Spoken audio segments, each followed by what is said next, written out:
Selamat pagi para pelaku ekonomi dimanapun Anda berada dan para pemirsa CNBC yang saya muliakan. Hari ini kita kedatangan tamu sangat istimewa, orang yang selalu menjadi headline di CNBC Indonesia dan juga media-media utama di Indonesia. Siapa tidak lain tidak bukan adalah Bapak Luhut Binsar Panjaitan, Menteri Koordinator Maritim dan Investasi Republik Indonesia. Selamat pagi Pak Luhut. Selamat pagi Pak CT. Ya, mudah-mudahan sehat ya. Ya, masih sehat. Iya, karena lagi pandemi begini, sehat adalah hal yang paling utama sekarang. Paling utama. Betul. Paling utama, karena kalau tanpa kesehatan kita tidak bisa bekerja dan ekonomi tidak bisa baik. Ya, apalagi Pak Luhut. Ya, ini paling penting, mesti sehat terus. Ya, kita berdoa berupaya semua. Iya, terima kasih. Terima kasih Pak Luhut sudah hadir bersama kita semua. Pak Luhut, kita tahu bahwa vaksin menjadi hal yang utama. Jadi hope, harapan daripada bukan cuma masyarakat Indonesia, tapi juga masyarakat dunia. Dan kita tahu Pak Luhut, walaupun bukan tugas utamanya sebenarnya di pemerintahan mengurus masalah kesehatan, tapi karena memang keadaan yang membutuhkan, akhirnya Pak Luhut mau tidak mau ya ikut terlibat dengan sangat luar biasa dalam hal ini.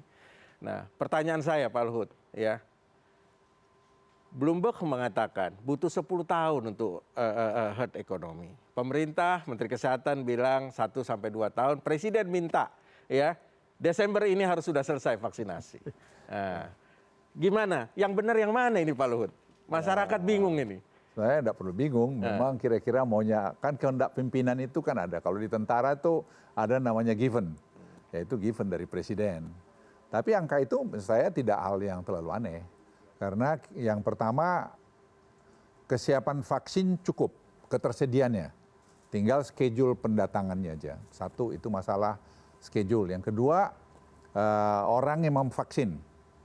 Nah yang ketiga, kita kan belum biasa melakukannya. Jadi butuh memang 1-2 bulan lah untuk kita adjust. Tapi saya lihat sekarang dengan Pak Budi Sadikin, jumlah yang divaksin per hari udah ratusan ribu mulai. Tapi kita berharap bisa pada titik mungkin Maret ini kita berharap bisa 500 ribu, akhir Maret ya 500 ribu per hari. Dan kalau angka ini kita pelihara dan kita bisa dekat ke 700 ribu pada bulan-bulan April per hari, nah kita berpikir, ya kami di kabinet ada 2, ada yang bilang Juli, ada yang bilang Agustus. Saya sih melihat dengan tim, kita confidence Juli kita bisa dapat 70 juta roughly. Jadi kalau 70 juta kita dapat dan kita target betul kepada sasaran-sasaran yang penting seperti operasi militer ini, ya kita melihat akan mulai terjadi herd immunity di sana. Dan itu akan mulai nanti ekonomi mulai berjalan. Apa itu yang kita mau? Misalnya target-target misalnya kemarin Tanah Abang. Kemudian nanti pasar-pasar mana lagi yang banyak masyarakatnya. Jadi yang tua sudah mulai sekarang diserang. Kemudian vaksin mandiri juga kita harapkan mulai Maret ini jalan.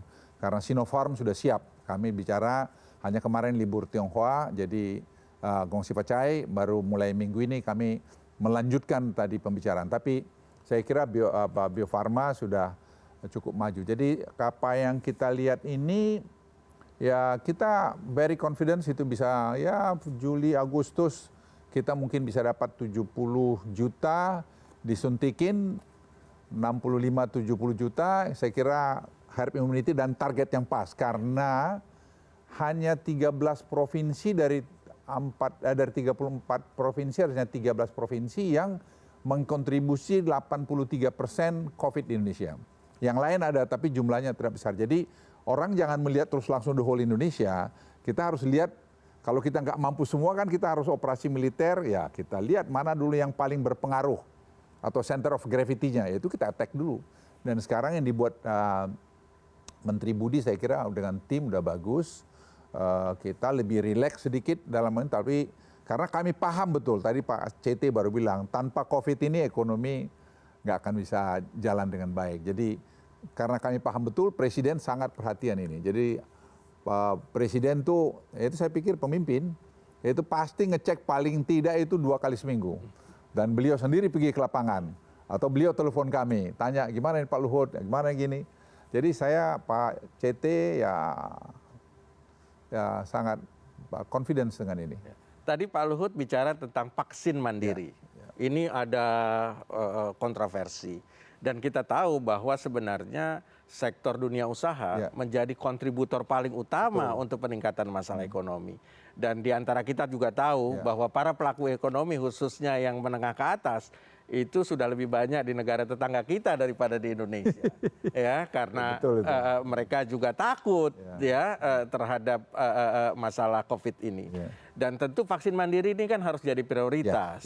Nah, kapan bisa dan berapa jumlahnya yang akan masuk yang menurut Pak Luhut di Maret ini? Ya sebenarnya ini dari awal kita udah sadar, tapi kan dinamikanya banyak sekali. Jadi kalau orang terus mengkritik gampang gini, saya bilang kamu duduk aja lihat deh gitu. Bagaimana perubahan tuh tiap hari gitu ya.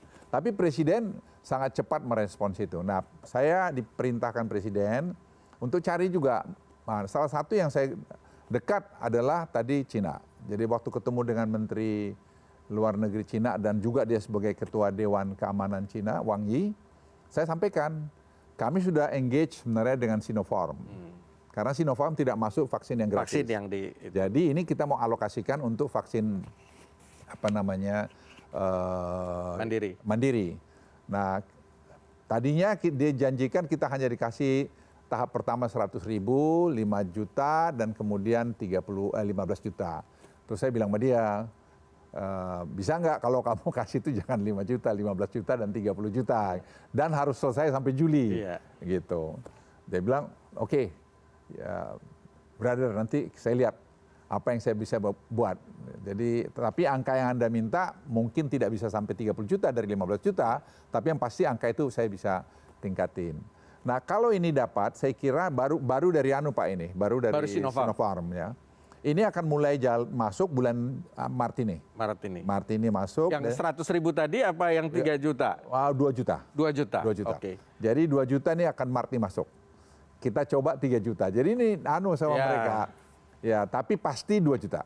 Dan 3 juta harapan kita. Jadi kalau 3 juta pun nanti saya kira semua nanti pegawai-pegawai yang kita langsung vaksin bertahap. Dan kemudian pada bulan April, Mei, Juni, Juli itu total 15 sampai 20 juta pasti kita dapat. Jadi saya pikir basis ekonomi akan bisa diselesaikan. Nah, karena Presiden perintah betul itu setelah kita gambarkan semua basis ekonomi banyak Jabodetabek, kota-kota besar ya, misalnya di dekat Bandung sekitar, kemudian Surabaya sekitar dan seterusnya itu kita attack. Dan kemarin juga Presiden kasih arahan kita mau attack juga Bali untuk tadi membuat satu green zone supaya orang mau datang situ confidence gitu. Saya kira itu jalan Pak CT. Jadi saya sih dan ada lagi nanti di samping Sinopharm kan kita juga engage lagi Novavax kalau tidak keliru sama apalagi ada Johnson & Johnson kita juga engage juga itu. Jadi saya pikir ya kita nggak ada masalah, hanya soal ya prioritas dan hanya saya juga ingin sampaikan. Orang rebutan seluruh dunia. Ada 181 negara di dunia yang belum dapat vaksin. Jadi kita ini termasuk negara karena Presiden awal sudah perintahin. Pokoknya engage ini segera vaksin ini. Sehingga kita bayar duluan. Sehingga ya alhamdulillah saya pikir ya kita sih confidence lah ya. Confidence lah. Di samping itu Pak CT, vaksin merah putih kita ini oleh Presiden diminta supaya selesai tahun ini. Jadi kita berharap kuartal keempat vaksin merah putih ini akan jalan yang dibuat oleh Bio Farma dan itu mungkin kita kerjasama dengan Sinovac atau Sinopharm. Karena apa? Bio Farma itu saya juga baru tahu itu sudah 120 tahun umurnya. Jadi sangat leading. Jadi kita juga kenapa mesti percaya ke orang lain aja? Jadi kita kembangin. Nah, saya kira sekarang Bio Farma sedang bekerja untuk itu. Oke. Pak Luhut, ini masalah mengelola COVID dan ekonomi ada dilema. Kalau COVID-nya betul-betul seperti negara-negara lain melakukan lockdown, ekonominya pasti rusak. Kalau ekonominya didulukan, pasti nggak akan beres-beres. Nah, ini kan perlu fine tuning. Iya. Ya. Nah, bagaimana pemerintah, ya saya tahu Pak Luhut ikut terlibat sangat detail dalam hal ini, memfine tuning ini. Ini pertanyaan para pelaku ekonomi ya untuk mengetahui gimana background ya tarik ulur ini di dalam masalah kesehatan dan ekonomi ini. Ya ini saya kira kan Presiden sangat arif memilih Pak Budi Sadikin jadi Menteri Kesehatan dan beliau tahu angka dan kami udah bekerja sama lama sehingga sekarang yang dibilang Pak CT tadi ya itu yang kita mainkan. Kalau kita lihat nih sekarang daerah-daerah ekonomi kan itu identifikasi nih. Ini kita hajar dulu gitu, hajar ini tas gitu. Karena nggak bisa semua juga. Betul. Jadi kalau kita mau semua juga nggak akan dapat selesai kan. Jadi mesti ada target-target yang kita lakukan. Nah demikian juga ekonomi, misalnya di daerah kita melihara industri-industri strategis kita sekarang di Morowali, di WDB, ada 5-6 itu. Itu yang mengkontribusi tahun lalu 10,8 miliar dolar ekspor kita. Itu kita pastikan harus dia jangan ada COVID, supaya jangan berhenti. Nah itu penting Pak. Ya. Jadi hal-hal semacam ini memelihara, membuat equilibriumnya ini sekarang saya pikir cukup jalan. Jadi ya kita quite confidence lah dengan apa yang kita lakukan sekarang. Oke, jadi belajar dari 1 tahun ini, mestinya pengalaman ini sudah cukup untuk mampu melakukan fine tuning secara makanya kita nggak mau nanti Pak CT ada libur-libur panjang lagi. Karena pengalaman kita tahun lalu, begitu libur panjang Pak, langsung eksponensial. 2 minggu kemudian? Pasti 2 minggu naik. Jadi sudahlah akhirnya Presiden teruskan udah, kita jangan libur. Kemarin minta maaf ya, kita semua libur dalam Gogsi Pecai, libur di dalam rumah aja. Tapi saya kira seluruh dunia melakukan itu. Oke, sekarang kita ke ekonomi, ke bagian pekerjaannya Pak Luhut ini. Ini tentang yang lagi heboh juga di masyarakat tentang namanya Sovereign Wealth Fund, SWF. Pak Luhut banyak aktif di dalamnya, bahkan ikut roadshow juga ke banyak negara. Nah, bisnis model Sovereign Wealth Fund kita kan berbeda Pak Luhut. Ya, beda. Singapura misalnya, ya itu kan punya namanya GIC yang mengelola cadangan devisa daripada negara Singapura, sementara kita cadangan devisanya dikelola oleh Bank Indonesia. Lalu ada Temasek yang mengelola BUMN, di kita ada Kementerian BUMN. Nah, Sovereign Wealth Fund kita nih unik, lain dari yang lain, karena lebih mengarah kepada mengundang investor untuk masuk kepada investasi di Indonesia. Nah pertanyaannya Pak Luhut, kenapa nggak investor itu langsung saja diminta invest ke proyek-proyek yang ada? Ya ini sejarahnya dulu saya dulu Pak CT dan hadirin pemirsa juga lihat. Waktu ini sebenarnya Presiden tanya saya, apa talking point saya kepada Crown Prince Muhammad bin Zayed, Juli tahun 2019. Nah waktu itu ya saya tanya anak-anak muda di kantor saya, apa sih kita lapor pada Presiden gitu. Presiden itu kan hebat, itu saya kira pemimpin ya. Beliau mau mendengar masukan gitu. Saya beritahu beliau, Pak, salah satu ini, satu lagi Sovereign Wealth Fund, Pak. Beliau tanya, itu apa Sovereign Wealth Fund? Pak, saya baru tahu juga, Pak. Saya jujur, karena yang baru brief anak-anak ini. Karena semua negara banyak negara sudah punya, kita belum. Nah, tapi saya bilang, Pak, ini bisa jadi engine of growth kita. Jadi ada APBN, ada nanti Sovereign Wealth Fund, dari sini nanti kita bisa chip in, kita punya BUMN, ke dalam kita cuci situ kayak backdoor listing lah Pak paham lah. Itu ada nanti master fund, ada thematic fund. Jadi kita bikin 2 layer. Nah, Bapak mungkin ngomong itu aja sama Pak Crown Prince. Nah, beliau bicara sama Crown Prince. Kita juga baru sadar Pak, ternyata United Emirates Arab ini sangat leading dalam hal ini. Betul. Itu adianya. Ya sudah, adianya jadi penasehat kita. Adia jadi membantu kita membuat strukturnya ini bersama GBIC dan bersama juga IDFC at the time. Tapi IDFC ini jauh lebih lebih leading Pak. Karena IDFC ini paper anak-anak yang pertama dari kantor dia sudah langsung wah ini very beautiful, I like this one gitu. Begitu kita sampai Adia dia bilang enggak kurang bagus ini. Jadi finalnya itu terus jujur itu juga diskusi yang sangat panjang dengan Adia. Nah, sekarang saya lihat sudah diresmikan oleh Presiden, sudah ditunjuk Dewan Pengawas dan Dewan Pengawasnya ada 5, saya kira hanya 2 dari pemerintah, Menteri Keuangan dan Menteri BUMN, yang lainnya tuh independen. CEO-nya, CFO-nya semua udah dibuat, sudah mulai jalan. Sekarang sudah ada komitmen 9,5 miliar dolar. Kemudian itu di master apa di tematik? Ya, bisa ada nanti masuk juga ke tematik bisa juga. Jadi ini sekarang masih belum karena dibagi. organisasi kan baru jadi nih. Nah, terus ada pemerintah 5 miliar dolar.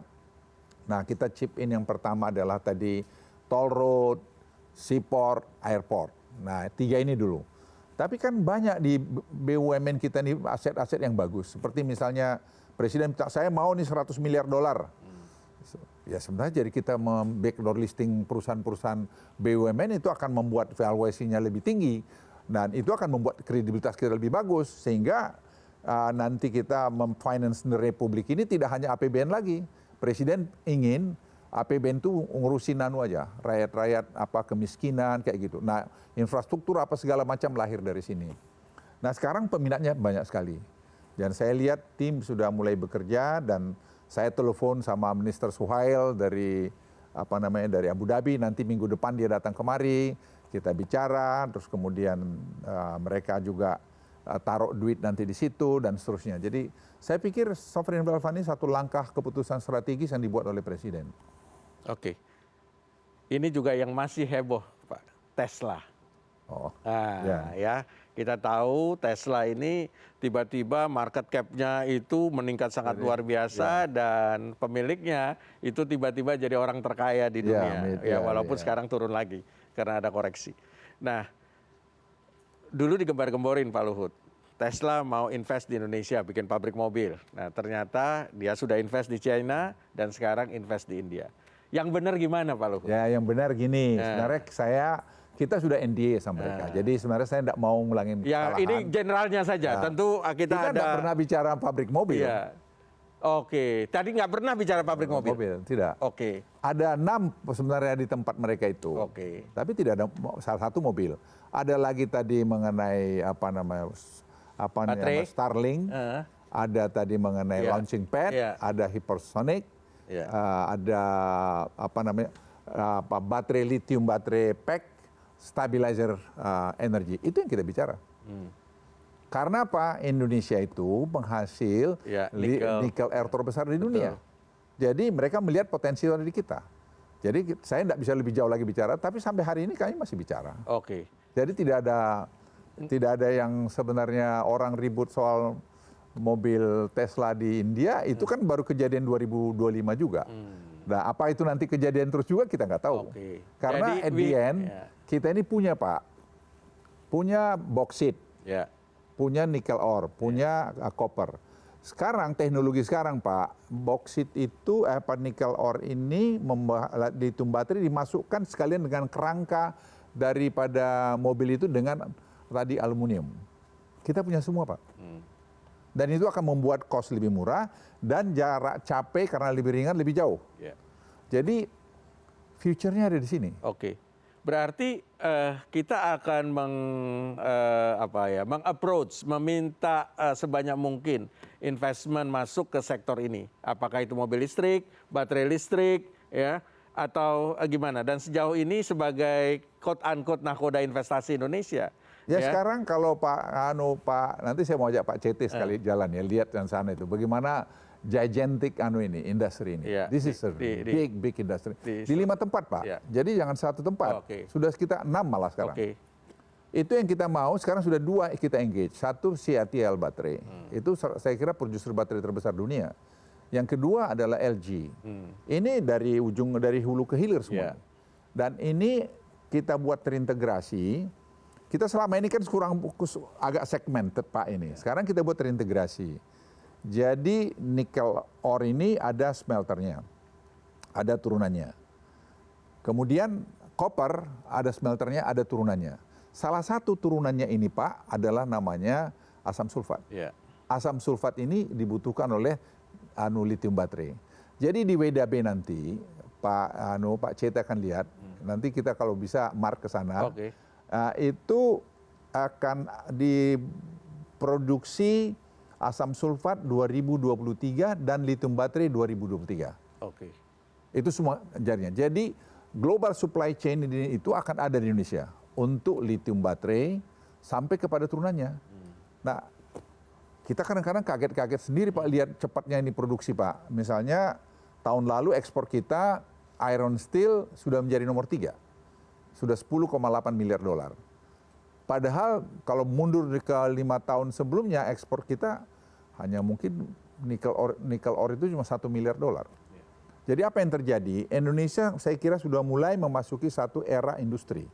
Kalau turunan nanti copper ini nanti ada wire copper, ada pipe copper, ada bahan-bahan untuk nanti cellular phone, itu akan terjadi nanti industri juga di sini. Nah, dengan harga komoditas yang trennya menaik, tentu akan membuat kita lebih optimis masalah. Kalau menurut saya Pak CT, ya ini anak-anak muda lagi yang ngitung-ngitung ya, saya kan di brief mereka lah. Ya menurut saya yes. Oke. Jadi untuk generasi Indonesia ke depan, ini satu langkah yang sangat-sangat strategis. Dan Presiden sangat konsisten terhadap ini. Jadi kita jangan mau ekspor raw material lagi. Jadi seperti misalnya ini boksit, kita tunggu aja momen yang pas. Kapan kita mesti berhenti. Bukan orang lain, kita justru ngundang investor masuk, untuk menciptakan nilai tambah dan ciptakan lapangan kerja dan pajak dan seterusnya. Nah ini saya pikir yang berpuluh-puluh tahun kita kurang kerjakan karena menurut saya tidak terintegrasi Pak melihatnya. Nah makanya orang tuduh wah Luhut menteri semua tidak begitu. Sebenarnya karena dalam menyelesaikan satu masalah ini Pak CT ya harus terkait dengan kementerian-kementerian lain ya saya harus undang biar tuntas. Kalau enggak nanti tidak tuntas begitu. Oke. Sekarang kita move ke pariwisata, Pak. Iya, Pak. Ya. Nah, ini pariwisata Pak Luhut urus dari A sampai Z. Yang sekarang banyak diomongin di masyarakat soal WC.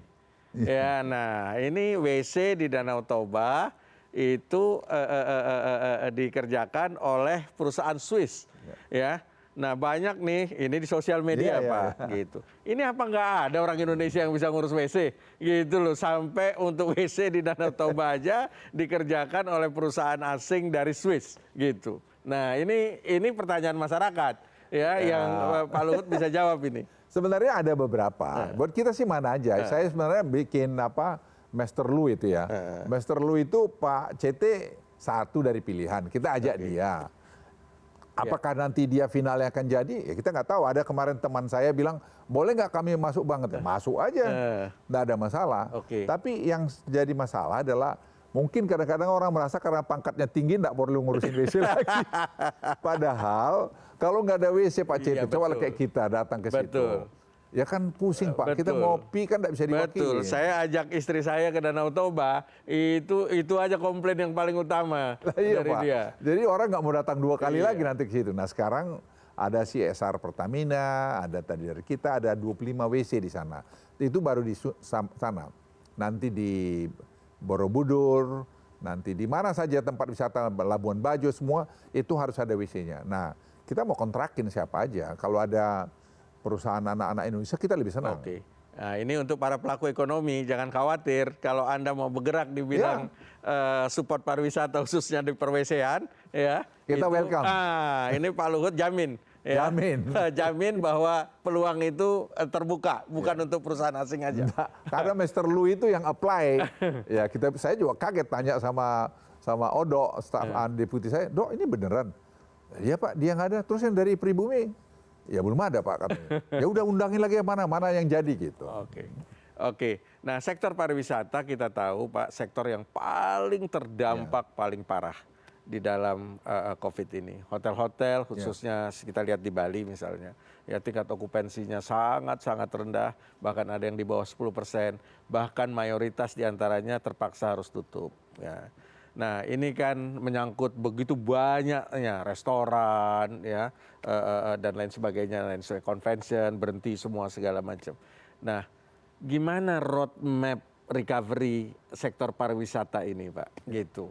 Ini untuk teman-teman pelaku ekonomi dari sektor pariwisata. Sebenarnya sekarang setelah COVID ini kan banyak profil yang berubah Pak ya.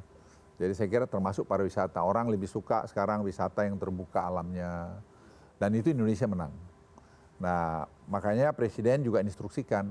Ini daerah yang perlu kita terus bikin green area seperti itu. Ya kita buat. Misalnya sekarang lagi kita bicara dengan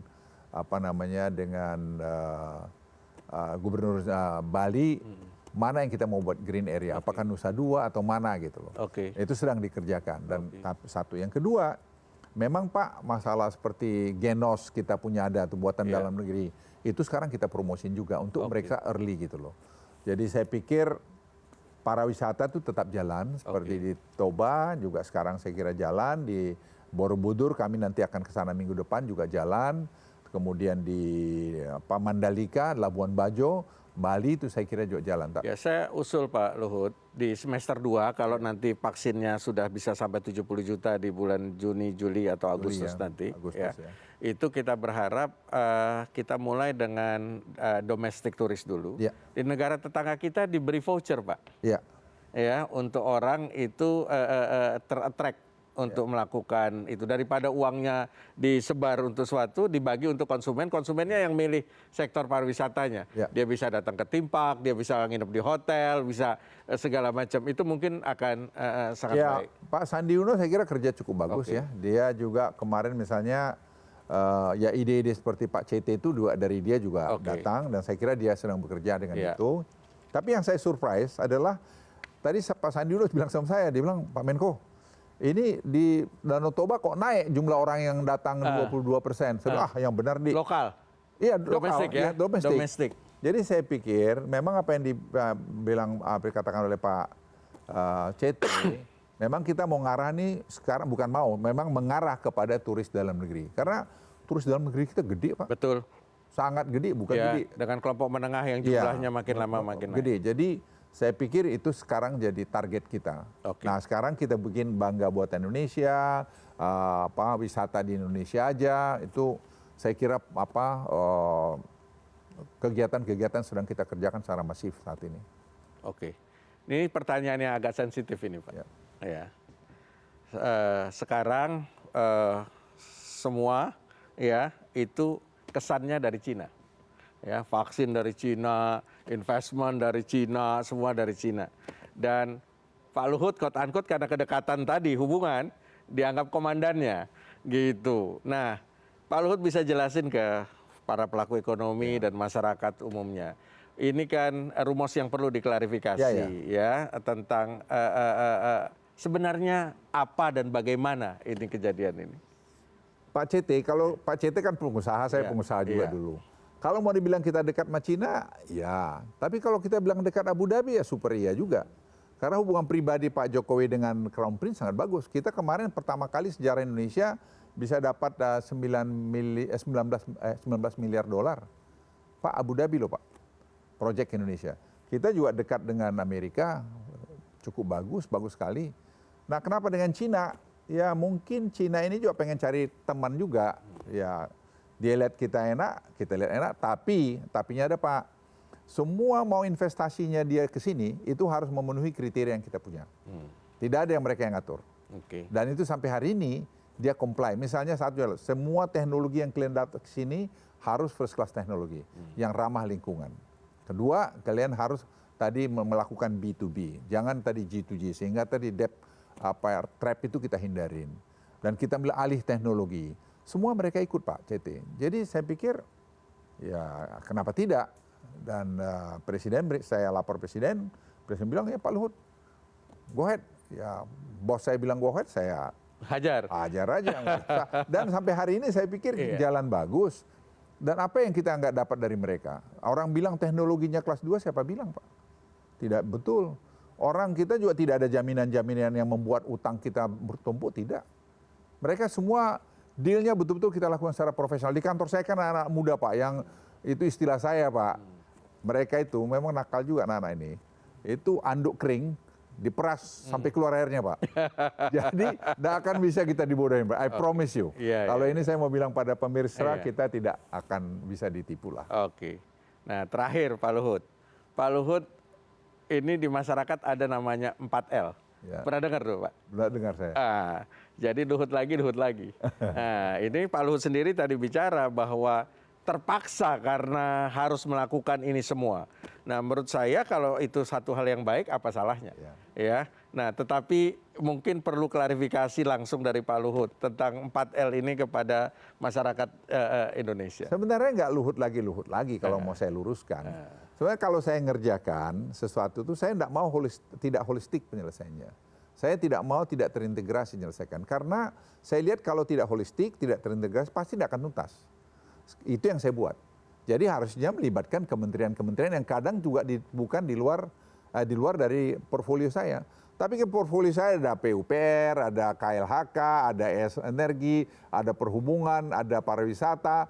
ya ada apa investasi, itu kan sudah luas sekali Pak. Jadi kalau itu pembangunan, ya orang bisa sampai UPR ya, semua jalan tol kan di bawah saya jadinya kerjanya. Jadi ya pasti jalan tol, pasti ada urusannya ke Menteri ATR, pasti ada jalannya kemana lagi tuh.